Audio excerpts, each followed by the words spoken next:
All right, so get this. We're diving into something, I don't know about you, but this is pretty wild, even for our deep dives.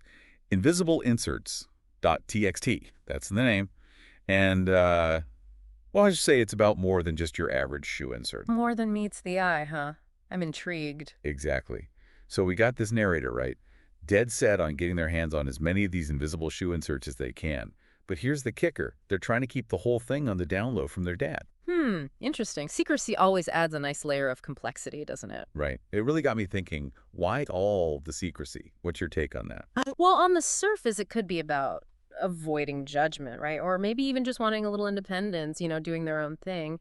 But I think this desire for secrecy, it suggests something a little deeper, almost like the narrator is drawn to this idea of the unseen, of manipulating things behind the scenes. That's a really interesting point.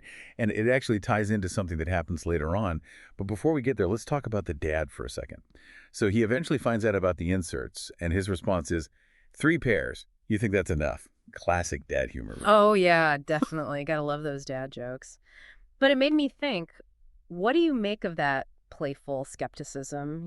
How does it play into our understanding of the narrator and their relationship with their dad? Well, I mean, on one hand, it just seems like a lighthearted reaction, typical dad trying to be funny.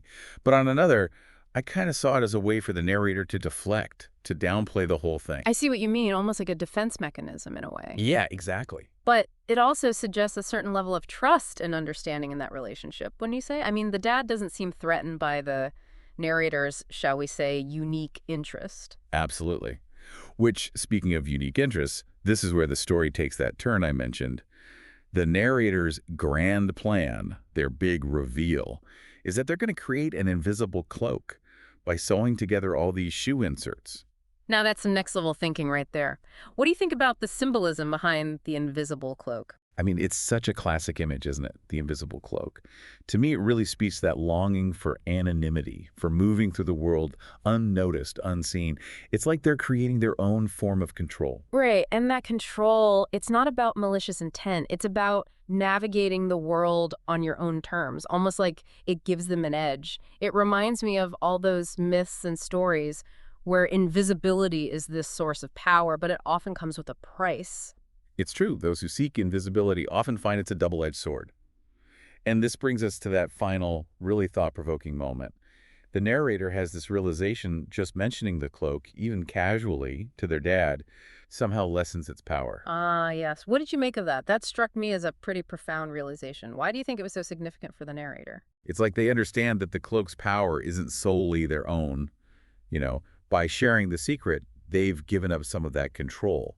It's almost like they've acknowledged the influence of others' perception, or in this case, their ignorance. It really adds a whole other layer to the story, doesn't it? Makes you think about the dynamics of sharing, of knowledge, and how it all plays into our interactions with the world around us. It does. And it leaves us with a question I think is worth pondering.